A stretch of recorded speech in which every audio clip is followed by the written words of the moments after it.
Hello, everyone. This is Shane Conto, your Wasteland reviewer, and welcome to the Wasteland Watchlist here on the SPDM Crew Podcasting Network. And this is my weekly show where my guests and I do some movie roulette and randomly choose a film off my enormous watch list. Could literally be anything. And this time, I'm joined by my wife, Jess. Jess, thank you so much for coming on. You're welcome, Shane. And we are going to be talking about 1981's Modern Romance. And this satire was released March 13th, 1981. It's a 94-minute film. It made about $2.8 million at the box office, written, directed, and starring Albert Brooks.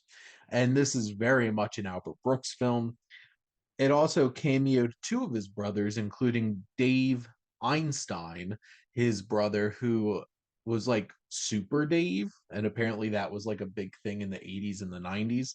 I recognized him and recognized his voice. I didn't know who he was, but he is indeed one of the Einstein brothers because Albert Brooks's real name is Albert Einstein. I can't imagine why you changed it, Shane. And then James L. Brooks, not related in any way, shape, or form, the director, made an appearance as a director in this film and would later cast Albert Brooks in his film Broadcast News. And Stanley Kubrick apparently loved this film and actually called up Albert Brooks afterwards about how impressed he was and how he had desperately been trying to make a film really capturing jealousy and just the madness of what this film is. And what is this film, you might say? Albert Brooks directs himself as a successful film editor with far too many issues that affect his relationship between him and his remarkably patient girlfriend. And this is starring Albert Brooks. Catherine Harold plays his girlfriend, and Bruno Kirby plays his best friend. But Jess, what are your thoughts on Modern Romance? I'm thinking about how I can't picture Stanley Kubrick smiling, but I think that's a separate thing. I thought it was a funny satire. I mean, emphasis on the patient girlfriend, but honey, you could do so much better. And I think that's the I point, hate I Jess. hate that for you. And there's moments where I hated watching this because it was so damn uncomfortable, but on purpose. It's just because we've watched a few of his films like Lost in America and Real Life. One that I really do want to watch is Defending Your Life. But this particular film, out of the three, though, is probably my least favorite. I think it's a little looser in terms of what it's trying to say. Because, like, cringe. I mean, he's cringy. well, and I think that's expertly done because God, Yeah, Albert he's Brooks pathetic, honestly. Albert Brooks in this movie is pathetic. He is neurotic. He is narcissistic. He is anxious. He's just unrelentingly pessimistic and self destructive. This is like watching a car wreck of a human being trying to live their life and making every single worst possible decision. But it's absolutely hilarious along the way. Like there's a moment where he's on Quaaludes that night They don't even after. help him. No, and he just becomes so insecure, like his insecurities just grow so much, and he winds up calling up this woman and asking her out on a date out of the blue. And then when he picks her up, admits that he didn't remember her, which, like, if I were her, I would have just turned around. Oh, she puts up with a lot. But I think the point of this movie is to show just how far somebody will go if people allow them to be so self-destructive. Because everybody is complacent. Every other person in this film is complacent to his shenanigans to the point where he just keeps being allowed to make mistake after mistake and not learn from any of them. No, he doesn't. But the moment where he picks her up, they're driving in the car, It makes it and like 2 blocks. he's driving. You could see him getting emotional. He's not saying anything, and he circles around the block and drops her off in front of her I was like, apartment. this was great. Let's do this again. And she was like, okay. Albert Brooks is so funny. His comedic timing is so committed to the bit in this. Obviously, he wrote this for himself. He directed himself. He understands what he's trying to get forward. And also, my God, what a hairy man. I was just thinking, is Shane gonna mention how hairy he is? So hairy. I did not want to watch him naked in bed. It was really funny when he shaved his face, because I mean, yeah, he shaved his face, but then you have everything else. Everything else. And this film's a little bit looser because, like, it'll bounce around between things. Obviously, the main crux of it is him doing this anything he could possibly do to destroy his Oh relationship my with his god, girlfriend. he's a mess. And then the joke of it all is by the end, like, they get married, like, he proposes, and then, like, the little crawl at the end is like, they got married and they got divorced, and now they're dating again, about to remarry. I'm like, Uh, because he does so, like, he is a giant walking red flag, yep. like 100%. This is a testament to how much heterosexual women will put up with. Just and Catherine Harold is so good in this portraying this woman Yeah, because, she just seems exasperated. like, she has to show so much pain and suffering, and then having to make us believe that she's gonna say yes again to this Oh man. my god. The She handled the breakup well. She was just like, "Okay, bye," and he's like, I'm so and he sad." turns into a giant And ass she moves baby. on. I Yeah. mean, in whatever you could do in a day, but she had moved on to somebody else. Well, yeah, and also, like, it was, I think it was pretty obvious that she was exploring other Yeah, she options. was like, "Okay, bye." But what were some of the other moments that really stood out to you in the film? When he gets mad at her for calling someone else. Yes. Like, they drive all the way out to this mountain secluded little cabin, and they're having such a great time and just loving how He great it sticks is. his foot in his mouth. And then he's just like, She by loves him. by the way, I was looking through your stuff and found this His phone phone bill. records. I called him. Yeah, I called him. Oh my god. And it's just, She just lets it slide. Girl, no. Break up with him. and that's the thing. This film's almost insufferable to sit through because of just how terrible he is and how aloof she is and just keep saying yes. But that's the exact point. Like, this film is a litmus test of the audience to see how much bullshit they can put up Yeah, with. you know what? Watch this with someone you're newly in a relationship with. Gauge their reaction and base your reaction off of that. I feel like besides canoeing, which is like the highest challenge you can do with another person, it's the most challenging thing you could do.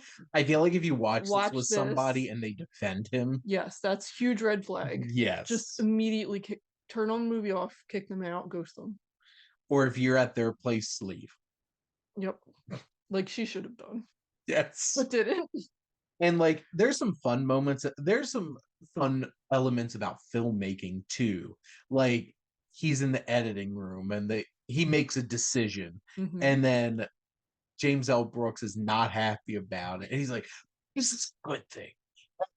It's just them going back and forth. The vulnerability and the neuroticism of being creative too, Hmm. and clashing with creative collaborators. I think this film captures so much how many people it takes to put a film together, Mm. because it shows the audio guys and, like, them just being like, are you shitting me, with the kind of demands and expectations the director's coming up with, and also, like, the fun little elements of, like, how they come up with sound Hmm. effects and stuff Yeah, like that was that. pretty cool. Like, I wish that he made a whole entire I wish this was, like, testing the water to show him being somebody.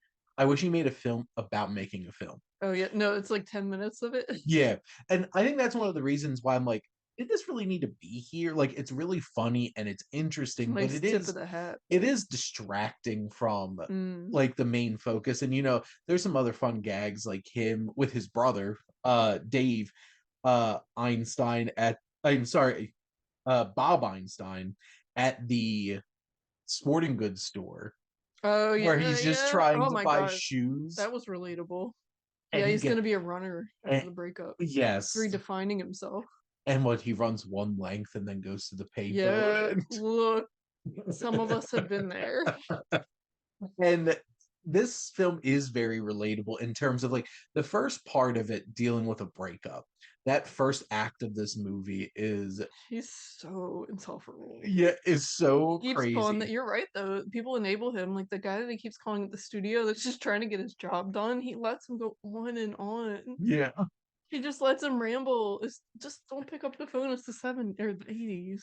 Come This on. is so like every single setup in this is so expertly put together to capture just how insufferable and uncomfortable human interactions possibly can be. And romance movies are weird. Yes. Like the whole thing where he's like super jealous of these two guys who go into the bathroom with his girlfriend, which, not gonna lie, I'd be a little suspicious if you wandered into the bathroom with two rando I mean, it's dudes. weird. Don't And get then me she wrong. comes up, they were hoovering some schneed, right, Jess? They're doing some bathroom bumps. Yep, Just a little bit of nose candy. yep, doing that cocaine. It was the '80s, Shane. It was the 80s where the peak of cocaine. Everyone was doing bumps in the bathroom. And like randomly George Kennedy's in this because he's in the sci-fi movie that they're making, and then he gets to meet Oh George yeah. Kennedy. It's just like what? And it's so weird, and it's just, this is a fascinating film, and it's such a great concept, and they ran with it and they committed to it, and it's so funny, but it's a hard watch because I would not be surprised if people noped out after like 20 minutes because they could not take Mr. Robert Cole Yeah, I get it. anymore. I would understand it. But no, Jess agreed to do a podcast about this, so she did indeed not, was not going to nope out. But Jess, Put up with a lot, Shane. Not from you, just from movies. From people who make decisions, such as the guy in this movie. oh wow, Jess. And we've seen some real stinkers. This doesn't come close to Madam Web. That's still my test of horrible experience. No, the swing of things. Oh my god, why do you make me remember that? I forgot about it. That in what was the one, Jexy or whatever? Those Um, those were a special brand of horrible. At least I could dissociate through Madam Web. The other two pulled me back with anger. This did not do that. This was not that hard this to was on sit. purpose. Yeah, plus it's not in the theater, so I'm not held hostage by the screen in front of me. But Jess, any other thoughts on modern romance? I have no more thoughts in my head. That's it. Okay. Well, this is another excellent film from Albert Brooks and his extremely uncomfortable, awkward, dry brand of satire. And we still have Defending Life on the watch list, so It was a eventually we'll watch that too. it's an interesting pick for Marlon. Who's I extremely mean, neurotic, that's and true. I get it. if you, Albert Brooks is fantastic He's in got a broadcast distinctive news voice. too. Yeah, he does. It's just like him being the Paul Rudd's dad in This Is 40. He's just like, okay, your brother can't give me any more money, so I'm gonna have to start selling some of you. Which one of you are we gonna sell? Just, I love Albert Brooks. He is legitimately hilarious, and he is hilarious in this. It's just, my God, I hated his character with a fiery passion. As you should. Do not defend this man. Do not be this man if you can help it. But, Yeah, we do like a nice SSRI every now and then. Maybe some SNRIs. but yes, thank you all for listening. And Jess, thank you for coming on and talking about modern romance. You're welcome. I hope you all enjoyed our advice. Don't be this guy.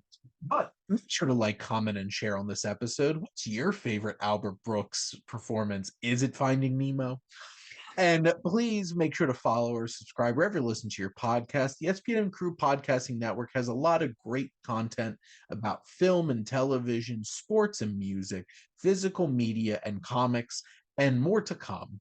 And just talking about life with Luke. Jess has been on there, and apparently she was a big success on there. I'm a treat. Jess is a treat. because I'm an only child and had some trauma. That makes me funny, There you go. unlike the guy in this movie. Tie it back. There you go. But if you like our logo, make sure to check out HiFlyer Creative for any digital marketing needs you might have. But most importantly, thank you as always for tuning in and supporting the Wasteland Watchlist here on the SPM Crew Podcasting Network.